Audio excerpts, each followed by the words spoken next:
first figure out something that you're actually really interested and passionate about. AI is such a broad space where if you're kind of going in just with the intention of like doing something AI related, I think that can only go so far. Like the App Store came out and like everyone wanted to build apps.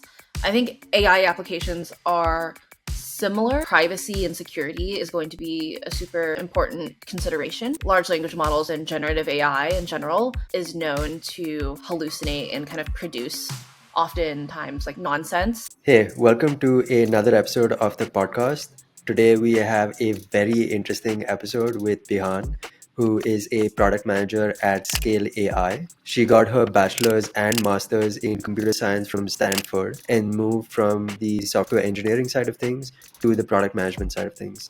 Let's hear how she made that transition and what she has to say about AI. Hey, Bihan, welcome to the show. Really excited to have you on this, and looking forward to a very interesting conversation. Yeah, thanks Akash for having me. Awesome. So I want to start with Scale AI. For folks including me who don't really know exactly what Scale AI does, can you give us like a quick overview of what Scale AI does and what's the product that you manage? Yeah, for sure. So Scale is a company that started in 2016. We originally started it as a data labeling company and have since evolved to own a lot more of the AI and ML lifecycle. So the mission of Scale is to accelerate the development of AI applications. And so the vision is really to empower everyone in the world to have access to high quality data and high quality AI applications. And I joined Scale around 2 years ago, and I currently am the product manager for a product called Spellbook, which is the platform to build, evaluate, and deploy large language model applications. So if you're trying to use generative AI in some of your kind of like day-to-day or business applications, then you would be able to use our product to build and deploy those. Got it. That's interesting. So it's Scale is kind of building the infrastructure layer for businesses and developers to actually take advantage of that and build their own AI applications, right? Mm-hmm. Yeah, exactly. That's very cool. So who are your typical customers? Yeah, so we work with a very large range of customers from, like researchers, university students, to like Fortune 10 companies, where the use cases are all very different since we have a lot of different products and services that we do offer. Got it. That sounds interesting, but I want to maybe dig into a little bit of what does it mean to actually be a product manager in the world of AI, and especially in the world of AI infrastructure. So, what are the typical skill sets that you feel, you've had coming in, as well as the ones that you've had to build while in this role? Yeah, for sure. So I started as an engineer at Scale for my first year, and I was an engineer on a product called Nucleus, which is a dataset management platform. Through that, I just found that I really enjoyed a lot of the kind of PM work that I was doing. So things like talking to customers or thinking more about the product roadmap, and just talking to a lot of people cross-functionally. So because I was already doing a lot of those things, I thought it would be kind of a natural transition to become a product manager. And so around my 1 year mark is when I had that transition. And since then, I think a lot of the skills that I've developed have been across a variety of kind of verticals. So one is getting a lot better at sales, interacting with a lot of different ranges of customers. So the way that you talk to, a small startup who is like really scrappy, highly technical is going to be different than how you're going to be communicating to, execs at like a Fortune 50 company. And so being able to understand a lot of different customer profiles, building a lot of customer empathy and figuring out what people need and what people want has been one of the primary skills that I've been developing. Additionally, just thinking more futuristically about the AI landscape and how LLMs and generative AI is going to evolve. And this applies to not just generative AI, but any sort of field that you're a product manager in. Just thinking really far ahead about what you think the industry is going to look like in the future, so that you can build your products in a way so that they'll be compatible with that. Nice. So I know you started, by studying computer science. You did both your bachelor's and master's at Stanford, and you did a few internships in engineering, or on the software engineering side of things. What was it like to transition from a very technical mindset and skill set to then broaden that out into product management? Do you think it was beneficial for you to have that technical base, or did that hurt you in some way? Yeah, definitely. I think my technical experience has been pretty much all positive. So I think having a wider range of technical experiences, both at larger companies and startups, on multiple different teams, has given me a lot of, I guess, empathy for the engineers that I work with. I also still work with a lot of the engineers that I originally was on a team with. And so it also helps with communication. You know how like people work and how people like to work together. Additionally, since the generative AI landscape and the folks who are building in generative AI are, a lot of them are very technical, it also helps to have that technical background. And a lot of the times you are building for developers. So really understanding what their pains are, what their flows are, is like pretty much only a positive. Yeah, I think that's a very important point on the engineering empathy side of things. Hmm. A lot of people know that PMs have to have, broadly customer empathy, but I think engineering empathy is also a very important factor. If you're not able to win the trust and, communicate with your engineers, you're not really going to be able to achieve much as a PM. So, yeah, that's definitely a good way of looking at that, and I think that technical experience would have definitely helped you there. You talked about on the customer side of things as well, where customers in this space are very technical. When you say technical, yeah, what does that mean? Like, what are the, as like purely as a PM, when you're talking to these customers, what are the kinds of technical aspects of the technology or of the product that you have to actually get into? Yeah, so I think for me personally, what I found is a lot of the companies or individuals who are building in generative AI, either a lot of them are engineers or machine learning or like data science backgrounds. Even for non technical folks, they understand a lot of the technicalities behind the technology. So a lot of the folks who are less technical have still learned a lot of kind of like more basic like ML concepts. How do the LLMs work? How do I decide which models to use? What are the trade-offs between different models? And also, if you're building a scalable large language model app in production, there's a lot of questions around scalability, latency, data privacy, and model evaluation that a lot of these folks have to think through.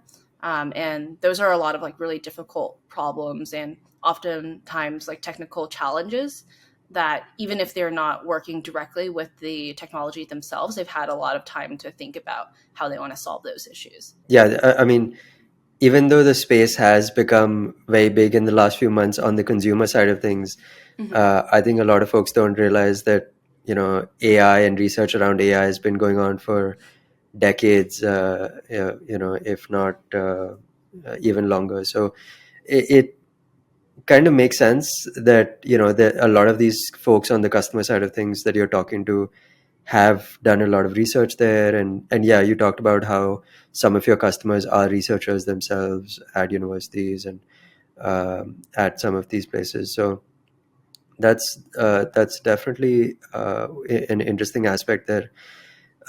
Maybe getting a little bit more tactical there, is there a particular set of skills on the technical side of things that you think any PM or anyone who wants to become a PM in this space should be prioritizing and picking up first? Yeah, I think a lot of it can come down to keeping up with the latest developments and releases. So, especially in the past few months, a lot of different companies have released different models. So, kind of understanding what does it mean to train on like 7 billion parameters and um, understanding the types of data that models were trained on to understand what sort of tasks models would be good at. That's just one thing, just kind of keeping up and like reading different research papers. Another thing is if you're a product manager in the space, and this doesn't just go for generative AI, but for product managers in general, I would highly recommend learning like SQL, learning how to build, Redash dashboards or Amplitude dashboards, learning a lot of analytics because a lot of the times you're going to be having to make data driven decisions, especially once you've sort of scaled your product up and have thousands or hundreds of thousands of users. You can't just rely on qualitative feedback completely anymore. So just getting really good with working with data, whether that is like working with an analytics team or like learning that analytics yourself, has gone a long way for me just in terms of understanding, where are my users dropping off, where are people spending a lot of time in the product, what does the funnel look like from going to just like our homepage to successfully launching an LLM app, and how do I use that data to make product decisions, like um, for example, in the onboarding flow or in the app creation process. Yeah, just those sound like good skills for a PM to have across, I think, any product really. Mm-hmm. So that's good to hear that it's pretty much the same even in the generative AI space. I like that you mentioned SQL. It reminds me a bit of a meme where an engineer says, "Hey, why don't you just write a SQL query for that?" And then the next line they say, "Oh, I forgot you're a PM." So I think I think a lot of engineers would love it if PMs knew SQL, but Mm-hmm. and it's pretty easy to pick up at least basic queries. So yeah, that's definitely good advice. Maybe talking a little bit about as you've gotten into the space, so it's been a very sort of cutting edge space or a very technical space, as well as a new role for you transitioning more from the engineering side to the product management side. Have Mm-hmm. there been any mistakes or learnings along the way for you? Yeah, definitely. I think a lot of the kind of mistakes that I think early PMs make are around kind of like waiting for people to tell them to do things, especially if you're transitioning from engineering. You might be more used to having things more scoped out or kind of clear what you should be working on like the next week, the next month. But as a PM, you're the one who's setting that direction. So you have to be a lot more proactive in, understanding where like the industry is headed, where you think the product should be headed, and being super opinionated on what you think that should be. A lot of the times you're also managing a lot of expectations from multiple stakeholders, both, across the company, for example, working with like sales and marketing and analytics, and also like reporting up, and also like kind of managing the expectations of like engineers across your team, and also maybe other different teams if you're collaborating on certain features, and also like managing the expectations of your customers and users. So a lot of it is having really clear prioritization, as well as kind of like more foresight into what you want the direction of the product to be, and like very actively like setting that. So I think a lot of the times that can come down to also just having confidence in the decisions that you're communicating or the opinions that you're kind of communicating to your team, because you're going to be that person that needs to have the strongest opinion to drive a lot of the decisions. Yeah, and how have you, built that up? Has it just been through practice? Did you, have like mentors, or yeah, how did you make that transition yourself? Yeah, I've definitely had a lot of mentor figures, during my time, both, at scale and also outside, just in life in general. A lot of them have given me really great advice on, how to build confidence and how to, talk to different people and how to think about certain problems. I think one of the things that's helped me the most is just for any sort of decision or problem that I'm thinking through, um, gaining a lot of context on that problem, talking to a lot of users who have encountered that problem, or talking to potential customers has allowed me to make more data driven decisions. So if you're thinking about a new feature to build for a product, you might have, you know, 10, like 50 ideas on what you think might be a really great feature, what you would like to use. But then going out and validating that, talking to a bunch of different potential users, doing user studies, even just talking to internal users of your product, or um, the types of people who would be the type of profile that you're targeting, and getting a lot of those reps in, will help you develop more of an intuition into, um, like how you should be thinking about approaching the problem. What are the certain pain points that those types of users are facing, and how would be the best way to solve for that, rather than kind of flying blind. Yeah, very true. Where a lot of times when we come from an engineering, or just like broadly a science-based mindset, I think it's always cause and effect, and it's always from a mindset of, hey, if I do this, this is will happen, and folks are a bit unclear or uncomfortable with ambiguity. But a lot of the PM role is about ambiguity. So Mm-hmm. yeah, just getting comfortable with that is important. Um, I wanted to chat maybe a little bit about the culture at scale, and yeah. So in terms of the relationship between these three roles, engineering, product, and design, Mm-hmm. for a typical product lifecycle, how does that idea float through the three different roles? Yeah, so a lot of it will start with a lot of user research, talking to a lot of potential users, having a sort of MVP in place that you can show them when you're talking to them, and then really quickly iterating on kind of like early designs and more lo-fi to mid-fi designs with the designer. So I work pretty closely with our designer.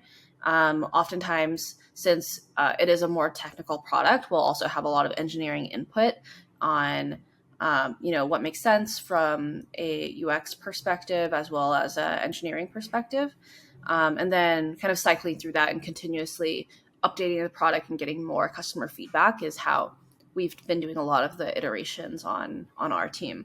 The feedback loop is generally pretty tight, because especially if you already Mm. have users using your product, and you have a way to communicate with them either through sort of like a messaging service or through like video calls with them. A lot of the times the users are very willing to give you that feedback early on. Right. So it sounds like, yeah, it's a sort of pretty three-way collaborative Hmm. process, all the way from ideation, coming up with the MVP, coming up with the designs, but you have to also check for technical feasibility, stuff like that, and then going forward. Uh, in such a flow, have you seen any particular place where product managers can play a bigger role versus a smaller role? Yeah, I think one of the highest leverage things that product managers can do is driving and having each individual person really understand their purpose and like the mission. I think a lot of the times people feel really motivated when they understand very clearly what they're working towards.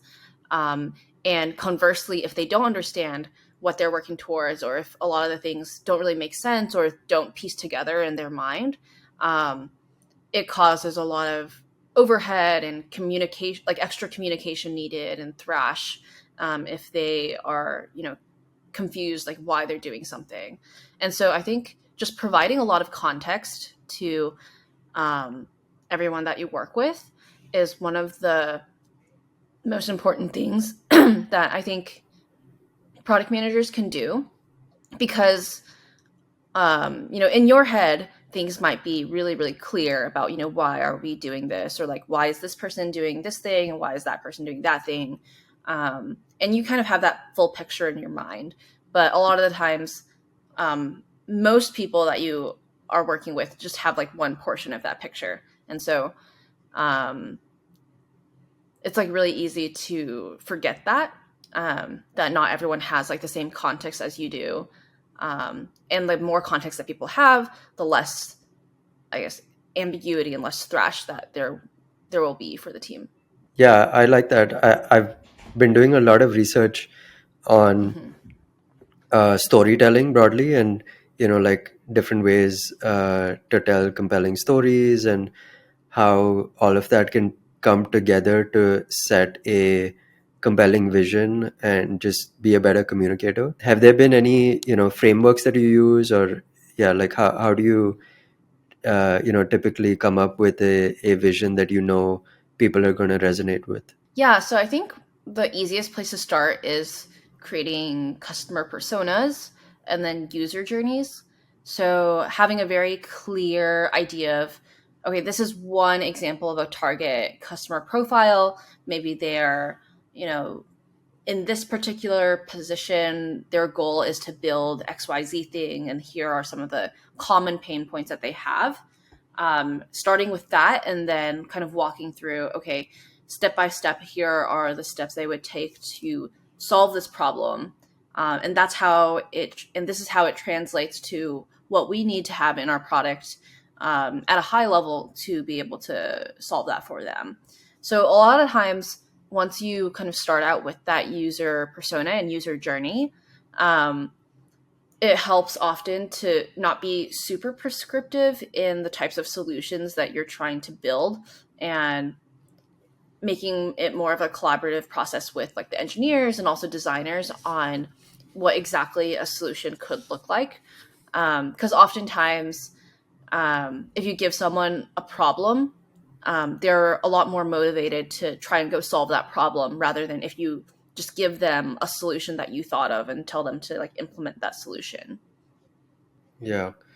So you start off with like user personas, and then Mm-hmm. come figure out what are the problems that they are facing and which of those we Mm-hmm. should actually be solving, and then use that as a vision. Do you also do exercises where you kind of think forward, saying, in 5 years from now, what is the world going to look like? And then kind of work backwards from there. Is that an exercise that you found helpful? Yeah, for sure. I think doing that has been pretty helpful, also, especially in the generative AI space where things are moving super quickly. I think a lot Yeah. of the assumptions that people make now are probably going to be obsolete, even like 6 months from now. And so I think basically almost every like 3 months the past year, there's been kind of like a huge paradigm shift in how people think about large language models and how to build and like deploy them. And so I think for me, one of the things that has been really helpful is going to a lot of AI meetups, talking to a lot of founders and like VCs in the space, and seeing broadly what they've been seeing. Everyone is like very happy to share a lot of like their learnings and insights, and so I found that just kind of constantly talking to a lot of folks who are building in the space, also, keeping up with Twitter, has been like my two main sources of like staying up to date. And then a lot of the times when I go to these things, it is also kind of to validate some hypotheses that maybe I've developed. Like if this is something that I've been noticing a lot of customers have been asking for, I'll go out and kind of confirm, oh, like are a lot of people actually, asking for this or like building in this way? And oftentimes it is like very kind of reflective. Yeah, you know, nowadays it seems like every week there's a ton of new AI products and use cases that get released or discovered, or like people go into depth. Have there been like through all of your discussions and outreach and meetups, etc., have there been a few of these that have stood out to you as, hey, this is really the most compelling value proposition for AI in the next 3 to 5 years? I don't know if there's a single sort of problem that is exactly that. I think there's just so many different problems that are all going to be super important, and will all, and the solutions for them will all look very different. I guess in the sort of AI infrastructure area, one of the top things that I've been seeing is that, especially for enterprises, like really large companies, privacy and security is going to be a super important consideration. I think, especially since large language models and generative AI in general is known to hallucinate and kind of produce oftentimes like nonsense. It's going to be tricky to integrate a lot of these LLM apps in production because you really want to guarantee that the LLM's not going to say something that like makes your company look bad or says something that is like false, or just like straight up like lying to the end user. Um, and there's also, of course, a lot for like especially for like image generation, like copyright issues, like if it's been trained on data where like the artist didn't like consent to their data being trained on. I think there's a lot of considerations like that that's going to happen, and also just to like, leverage large language models at a really large scale. Oftentimes, you're going to need a lot of custom like infrastructure work around that. Um, and for a lot of these large companies, there's a lot of them that kind of want to go the route of also building or customizing their own large language models. So a couple of different areas, kind of um, vertical specific LLM applications. So LLMs that are trained on a lot of, or trained or fine tuned on a lot of specific data for that company or that industry. Security and compliance, and also just like AI safety, I think is going to be big.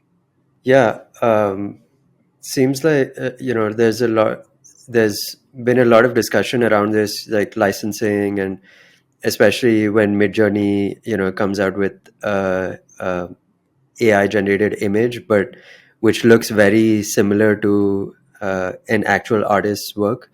Is like how much of that is inspiration versus how much of that is copying, and where does the copyright laws come in? I think as we've gone through multiple times in the life cycle of tech, it's going to require some rethinking of the copyright and licensing laws, and figuring out of how that works.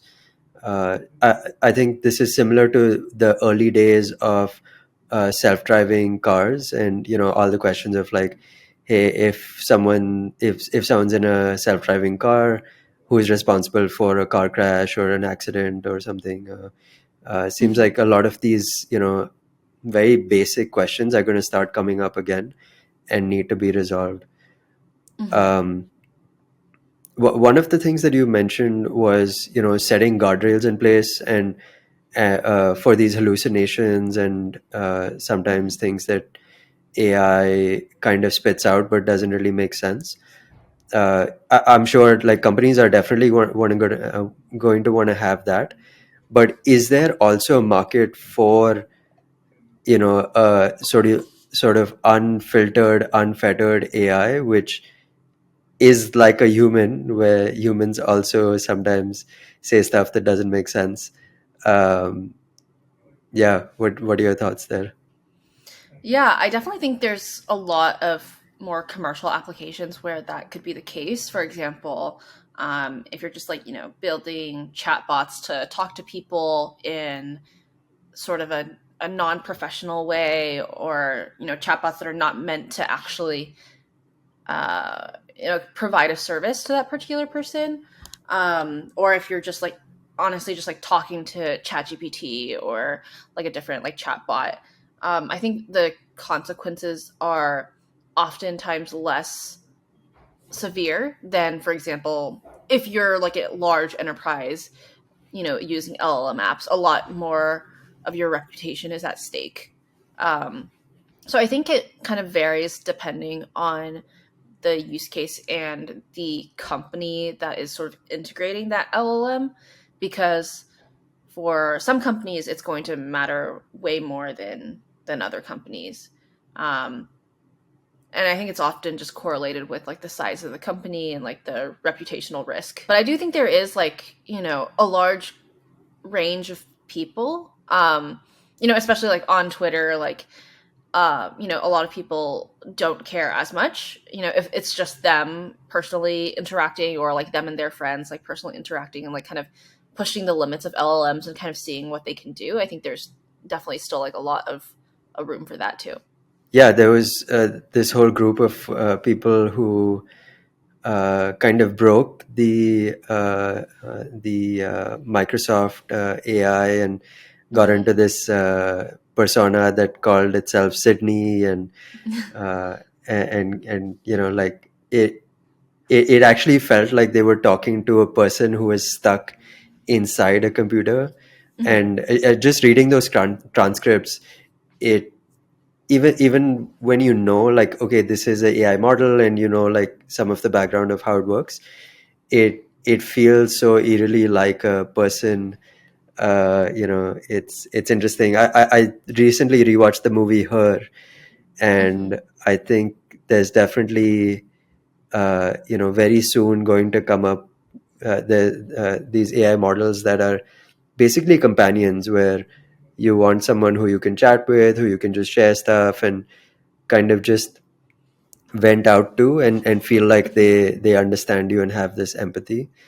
Mm-hmm. um, but yeah, I think like you said, it's going to be so many different AIs for each use case.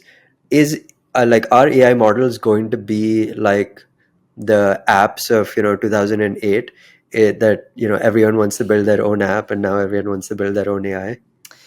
Yeah, I do think it is sort of a similar kind of like paradigm shift to where like when the iPhone came out and um like the App Store came out and like everyone wanted to build apps. I think AI applications are similar, but much more, I guess, varied. I think there's a lot larger, kind of like wider range of what, AI can be used for, and people are using it in much different ways than just like kind of building apps. I guess on the like most simple in the most simple cases, a lot of companies are basically only using AI to automate a lot of the really simple tasks, like text extraction or like classification. um, and then in sort of like the medium complexity range, you have AI doing more generative tasks, like maybe you're having them write, cold outreach emails, or maybe you've built AIs that can kind of interact with each other and do more complex tasks. But then there's also a lot of these companies, I think, that are probably just starting out, like the past 1 or 2 years, that are going to be sort of like AI first companies, where literally everything is going to be built in a different way, because it's like using AI. Like if you started a company, 10 years ago, you're probably using like some CRM thing, some like database, and the formula for starting a company like 5-10 years ago was a lot different than I think what it is going to be like going forward, because you have so many more like AI or like no code sort of solutions at your disposal, where it'll be, I think, a lot different, just like how these companies work. Yeah, wow, uh, that's very interesting to think about. Where it's almost like, companies before AWS and companies after AWS, where that Mm-hmm. just made things so much easier to just get started and get things going. Uh, Mm-hmm. it's going to be companies before AI and companies after AI, where a lot of the maybe manual or mundane tasks can just get automated. Um, yeah, like receipt scanning and document scanning and task processing and things like that. Yeah, Yeah. wow, I do that's think, very however, interesting. that there's still a lot of room for AI improvement. Um, Obviously, I guess you can't trust AI to do everything. Even for a lot of tasks that are seemingly easy, especially if you want a really high quality bar. Um, at some point, you probably still need a human in the loop. So I don't think AI is not going to like automate all of us away just yet. Um, so I think, especially working at scale, you see a lot of these sort of problems where a lot of people come to you with these really challenging edge cases. Like, I want like a model that can like do this, but the data is just like not there for a lot of like very vertical specific use cases, and so a lot of these like large language models, they're very good at things where there's a lot of publicly available data. So maybe it's really good at writing you like a basic recipe or a blog post. But if you're trying to do anything that is like vertical specific, for example, like medical or law, or anything that's like above like high school senior level, it's still going to require a lot of data and fine tuning, and evaluation and testing. So, like, a lot of these solutions still aren't going to be just out of the box usable. Yeah, that's interesting. That's an important point around the data itself. And I Mm-hmm. wanted to understand this a bit more. When a lot of these companies come to scale and say, hey, we want to build an AI to automate this or to kind of achieve this task, who's coming up with the data, and like, does scale help those companies figure out where they should be getting the data from? Are there publicly available, data sets for a lot of these things? Where does this data come from? Yeah, so oftentimes, um, like customers will work in collaboration with Scale in determining um, exactly what kind of data that they want to get. And so that could be understanding what does the diversity of their existing data look like, and what areas do they need to fill data in. A lot of people will have literally nothing and then come to scale, and the scale will kind of help them also design more of an end-to-end solution. But if they do have some things, scale can kind of like plug in wherever in that whole process. um, and so I think a lot of times also, generally, there's not very good publicly available data sets for a lot of the use cases that people want to do. um, for anything that's like very complex, for example, like self-driving, or if you're trying to create a language model that is, you know, better than GPT-3 or better than GPT-4, or very good at a particular task. Like, there's normally just, you need a lot of data and a lot of really high quality diverse data to be able to do that. um, and that's just not, like, you can't just go scrape that online, like 99% of the time. And so I guess one thing that Scale uniquely does is we're really good at getting kind of experts in certain fields. So, for example, if you're trying to create a model that is really really good at math, you need a lot of example data for that.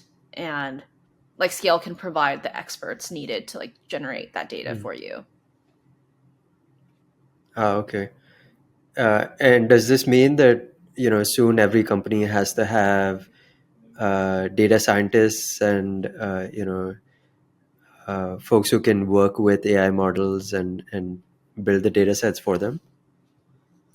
Yeah, so I don't think necessarily it would require, specifically a data scientist. I think honestly, LLMs and generative AI are very accessible to like most folks, like even non-technical folks. Like, even if you're working in sales, maybe on the weekends you spend some time reading up and playing with ChatGPT or playing with different models, comparing and evaluating how they're doing.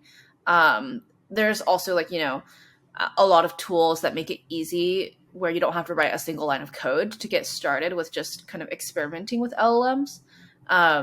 The product that I work on, Spellbook, is one of those platforms where people can go and try a lot of different models for a lot of different use cases without writing a single line of code. There's like Google Sheets integration, so like you can actually use it for your workflows without having to deploy it and like run it in your code base. So there's so many of these like ways where you can really deeply understand LLMs where it's not confined to just like data scientists to like go and collect that data and train a model and then like deploy it. So I think like the recent kind of like 1 year has really democratized access to AI for like a lot of people. I have to ask, is there a, is there a favorite AI product that you use yourself every day? Yeah, there's a few. I mean, honestly, I use ChatGPT probably every day.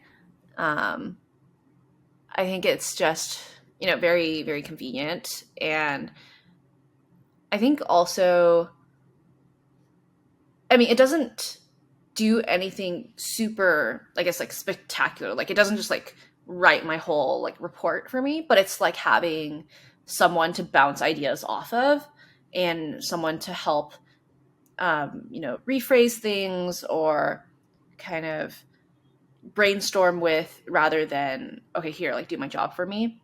Um, so I think especially as a PM, like I do a lot of writing. So either writing things that are going to be, read by customers or writing docs that are scoping out, certain features or writing reports on, like how users are using the product. And so a lot of the times, like using ChatGPT will just speed up that process a lot. Maybe I'll like put in a few bullet points and it'll spit out um, a very nicely written paragraph that I just need to go and like proofread a little bit and like edit rather than having to write Mm. completely from scratch. And I definitely think everyone should be using AI in their day to day, whether that's using ChatGPT or a different um, model like Claude. For engineers, like highly recommend using Copilot or like coding assistant AI. I think that definitely speeds up the productivity, probably by like like 5 to 10%, which is a decent amount for engineers. And it's just like a great experience, I think. Yeah, I use ChatGPT a lot also. Uh, and yeah, like you said, it doesn't like do my job, or it doesn't like give me a nicely finished, polished product or Hmm. doc, but it's great at doing like a shitty first draft. It's great at like, just I don't want to be stuck at a blank screen, so let me just get something from ChatGPT and then Yeah. edit that. That makes the process so much easier. um, yeah, it just kind of speeds up the writing and ideation process. Yeah. Yeah, for um, sure. Great. So I have a rapid fire round, so we can quickly go through some questions. Okay. um, so what are two of the most interesting books that you've read recently or recommended to folks recently? Okay, so I think one of them um, is The Design of Everyday Things. I think that helps a lot, especially for PMs, of thinking about, how our products designed. Um, how can you make things like really usable and a great experience for people to use? And also, it's just a kind of interesting read for people who want to learn more about why things are the way they are. And another one is, I guess, less of like a tech book or like a self help book, but I really liked reading When Breath Becomes Air. Um, and that's like a book about this neurosurgeon who ends up like getting brain cancer and is kind of reflecting on like the meaning of life and how he's like added value to the world and how he wants to be remembered and how he wants to like live life. So I think that one is also important because oftentimes like people, especially if you're working in like tech or like building something, you can get like very like you can lose sight of like what's important. And I think that was a really good book to kind of show at the end of the day, like just life, like, and enjoying what you do and providing value in a way that makes you happy is like the most important. So would recommend those two books. Nice. I like that. One very tactical and one very philosophical. The design of everyday things has been a favorite of mine as well. I've gifted that book to so many people. I still remember there's one whole chapter just about designing doors, and that was so interesting. Yeah, very good book. What's your go-to source for learning about new trends, topics in both product management and AI? I would say Twitter, just because I I think my Twitter feed has just really recognized a lot of the things that I like to read, and I've also kind of curated a set of people that I follow that consistently post a lot of advice that I found useful. So I would definitely say Twitter for both, Twitter or going to in person live events. But that might not be like as easy if you like don't live in like a city. So Twitter is always the backup. What's your favorite podcast? My favorite podcast, obviously your podcast.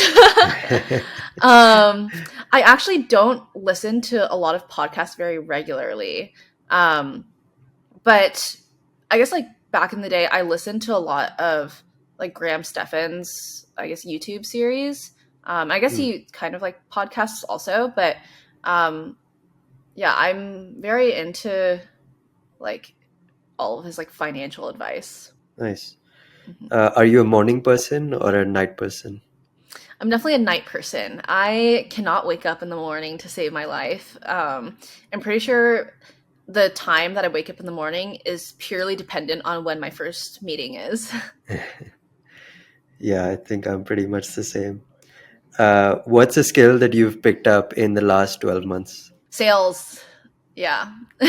Sales, yeah, I guess I talked a little bit about it earlier, but I think sales is such an underrated skill, um, because people don't realize, how far it can actually get you, just in life, like not even when you're like trying to build or sell a product, just being able to synthesize your thoughts and convince people of things, even in your everyday life, goes a long way. Like maybe you're negotiating with your partner for something, or maybe you're talking to, you know, the like a restaurant owner, like trying to get a reservation. Like it can help you in like the most kind of small things as well. Yeah, that's something that I wish I had learned earlier in my career. But yeah, sales is definitely very important skill for anyone. Yeah, folks on the building side of businesses like product management, engineers, designers Hmm. often feel like, hey, why do I need to know sales? But it's it's not about the title of sales. It's about like how do you actually convince people and get your point across. Yeah. Uh, so yeah, very important. And what's a skill that you want to learn in the next 12 months? Yeah, I think one of the skills that I really want to learn is more like mentorship. I think I've had a lot of great mentors in my life and like people that have been able to guide me. And I currently am still working as like an ICPM, so I don't have any direct reports, even though I do work with a lot of people and I guess um, like very cross functional as well. I think it'd be really cool to um, be able to also help other people who are starting out in their careers, either as PMs or software engineers, kind of figure out what they want to do in life and like pass down like learnings that I've gotten. Um, yeah, so I think mentorship and just like working with more people directly. That's great. So if anyone watching this wants to reach out to you, what's the best place? Is it Twitter? I would say, yeah, you can like reach out on Twitter or on LinkedIn. Yeah, I probably will check my LinkedIn DMs more than my Twitter DMs. Yeah. Cool. I'll post the links to your profiles. And then, yeah, finally, what's some parting advice that you would give to folks who are aspiring to either become product managers or get into the AI space? First, figure out something that you're actually really interested and passionate about. AI is such a broad space where if you're kind of going in just with the intention of like doing something AI related, I think that can only go so far. But if you're doing something that it's like inherently interesting to you or a passion of yours, and additionally you're adding like AI on top of that, especially if you're um, kind of like building product or trying to start a company in that space, I think that will go much farther, um, because people are just inherently going to work more and like work more, like work harder and like work more deeply on things that they already care about. um, so I think that would be like the main piece of advice. Just actually figure out like what's gonna like make you want to like wake up every day and like work on it for the next 10-20 years, and then add AI to that. Cool. Thanks, Bian. That was amazing. I think so many interesting thoughts and so many interesting things to think about the future of AI. Um, yeah, I'm definitely gonna go back and look at some of those things that you mentioned. Yeah, for sure. Yeah, thanks Akash for having me on and being able to share my experiences. Thank you. Bye.